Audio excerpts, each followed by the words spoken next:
आली जनाब कैप्टन उत्तम कुमार रेड्डी साहब तशरीफ ला रहे हैं. गौरवलायना उत्तम कुमार की माटी चाला संतोषम. Thank you. नवाब शाह आलम खां यादगार 8वां कुल हिंद मुशायरे का अजीमुशान पैमाने पर अनवारुल्लाह कॉलेज के अहाते में इनेकाद हुआ.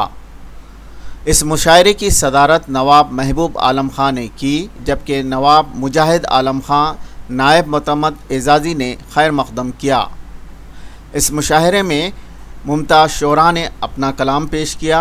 इस मुशायरे में स्पीकर असम्बली गड्डम प्रसाद कुमार, सदर प्रदेश कांग्रेस कमेटी महेश कुमार गौड़, रियासती वज़ीर उत्तम कुमार रेड्डी, जनाब मोहम्मद अली शब्बीर मुशीर हुकूमत तेलंगाना, मिस्टर हनुमंत राव साबिक MP, फर्जंदान नवाब शाह आलम खां मरहूम और सामाइन की कसीर इस्तेदाद ने शिरकत की. मुशायरे की सदारत नवाब महबूब आलम खान साहब ने की, जबकि नवाब मुजाहिद आलम खां नायब मोतमद एजाज़ी ने खैर मकदम किया. इस मौके पर वज़ीर आपाशी उत्तम कुमार रेड्डी ने अपने खिताब में कहा कि कांग्रेस हुकूमत रियासत में अक़लियतों की फलाह व बहबूद की पाबंद है. उन्होंने अनवारुल्लाह एजुकेशनल सोसाइटी की इस खिदमात की सताइश करते हुए मुशायरे के इनेकाद पर सोसाइटी के ज़िम्मेदारों को मुबारकबाद दी. उत्तम कुमार रेड्डी ने रियासत में कांग्रेस हुकूमत की जानिब से अक़लियतों की फलाह व बहबूद के लिए किए गए इक़दामात और स्कीमात पर रोशनी डाली. इस मौके पर नवाब महबूब आलम खान ने मीडिया से खिताब किया और अपने ख़यालात का इज़हार किया. नवाब शाह आलम खान के नाम से मौसूम है. हकीकत तो ये है कि अनवारुल्लाह उर्दू तहजीब और उर्दू तमद्दुन के लिए वक्त है. मेरी ज़िंदगी इसी उर्दू के तालिब इल्मों और अक़लियती तालिब इल्मों में गुजर गई. इसी इदारे में मैंने अपनी ज़िंदगी के 40 साल गुजारा है और मैंने इस इदारे की जो भी खिदमत हो सकती है ईमानदारी से की है. मुझे फ़ख्र है ये बात कहते हुए. आज हमारे बीच कुछ सियासी खद्दावर शख्सियतें मौजूद हैं, जिनमें सबसे पहले जनाब कैप्टन उत्तम कुमार रेड्डी साहब, जो एक सीनियर कांग्रेसी कायद हैं और इंतहाई खद्दावर शख्सियत है. बल्कि मैं ये कह दूँ कि कांग्रेस के ये मर्द आहन हैं और वो उन्होंने अभी आपके सामने जो कुछ कहा उससे हमारी हिम्मतें बहुत बढ़ गई. हम ये जानते हैं उत्तम कुमार रेड्डी साहब, कैप्टन साहब, कि आज 4% का फ़ायदा जो हमारी कौम को हो रहा है वो सिर्फ और सिर्फ आपकी जमात की वजह से हो रहा है. हम जानते हैं ये बात. और दौरान इलेक्शन मैंने भरे आम ये बात कही, इख्तिलाफ किया गुज़िश्ता हुकूमत से, और उस वक्त इख्तिलाफ किया जबकि मेरे दोस्त चीफ मिनिस्टर थे, और खुलकर इख्तिलाफ किया. और इख्तिलाफ की बुनियाद यही थी कि मेरे पस मंज़र, ये इंतहाई पसमानदा कौम जिसे मुसलमान कहते हैं, उनकी तकालीफ थी. कैप्टन साहब, मैं आपका मशकूर हूँ और ममनून हूँ कि आपने जो कहा कि जो कुछ बातें हमारी ताल्लुक़ से कही, हमारी बखा की खातर कही, और जो आपने कहा कि फीस रीइंबर्समेंट में आप इंटरेस्ट लेंगे, हम इंतहाई आपके गुजार हैं. हम यही चाहते हैं कि ये इसको आप अमली जामा पहना दें और प्रैक्टिकल कदम उठाएं.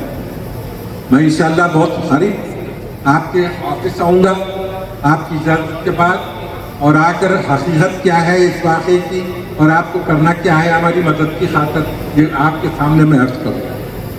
दूसरी शख्सियत जो मेरे बिल्कुल सामने बैठी हुई है वो है हमारे सदर कांग्रेस तेलंगाना.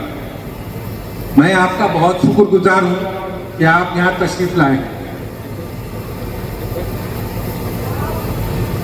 और मैं यही बात कहना चाहता हूँ कि आप लोगों की यहाँ पर मौजूदगी हमारे लिए बाइस हिम्मत और इंतहाई एनकरेजमेंट की बाइस बनी है. और हम समझते हैं कि आप लोग जिस तरीके से अपनी इंटरेस्ट का सबूत दिया है यहाँ मौजूदगी के बाद, हम उसके हम ममनून हैं. हम शुक्रगुजार हैं आप।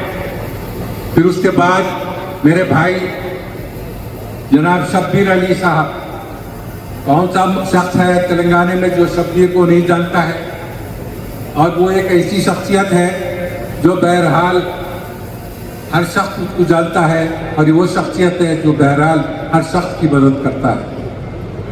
जब भी कोई प्रॉब्लम अराइज होता है तो सबसे पहले हम शब्बीर को आवाज़ देते हैं, ये वो शख्सियत है। मैं शब्बीर आपका शुक्रगुजार हूँ कि आपने यहाँ तशरीफ लाया है। उसके साथ साथ जो शख्सियत मेरे बाजू बैठी हुई है, शायद आप हजरात उस शख्सियत से वाकिफ नहीं हैं। ये एक मुनफरिद शख्सियत है हिंदुस्तान की। ये महाराष्ट्र से तशरीफ लाई है ये शख्सियत, आज आपके और मेरे बीच में बैठ गए। इस शख्सियत के बारे में मैं आपको कुछ मोतरफ कराना चाहता हूँ। यह शख्सियत का नाम है कोलसे पाटिल, ऑनरेबल जस्टिस कोलसे पाटिल। अब दर्द की हर हद से गुजर जाना पड़ेगा। क्या कहें? अब दर्द की हर हद से गुजर जाना पड़ेगा। इज्जत के तलबगार हो, अब दर्द की हर हद से गुजर जाना पड़ेगा। इज्जत के तलबगार हो, घर जाना पड़ेगा। इज्जत के तलबगार हो, घर जाना पड़ेगा। 4 मिसरे और देखिए, ये 4 मिसरे जो हैं बुनियाद, ये शक की बुनियाद पर हैं। अगर आपकी अहलिया, आपकी बेगम आपसे शक इतना करने लगे कि आप बौखला जाएंगे, तो आप ये सोचेंगे कुछ ऐसा करो जिससे हमारी बेगम भी खुश हो जाए और अल्लाह भी खुश हो जाए। 4 मिसरे देखिए, और हज़रत आखिरी सफ़ों तक शर्त है कि दुआओं से नवाजना है। जी अता कि मुत्तकी मुत्तकी मुत्तकी हो गया खौफे बीवी से मैं, मुत्तकी हो गया खौफे बीवी से मैं, अब इबादत का सौदा मेरे सर में है। मुत्तकी हो गया खौफे बीवी से मैं, अब इबादत का सौदा मेरे सर में है। मैंने दाढ़ी बढ़ाई तो कहने लगी, मैंने दाढ़ी बढ़ाई तो कहने लगी, अब कमीना ये भूरों के चक्कर में है। अरे वाह वाह वाह वाह वाह वाह वाह, तालियां जोर से बजाती है। क्या कहने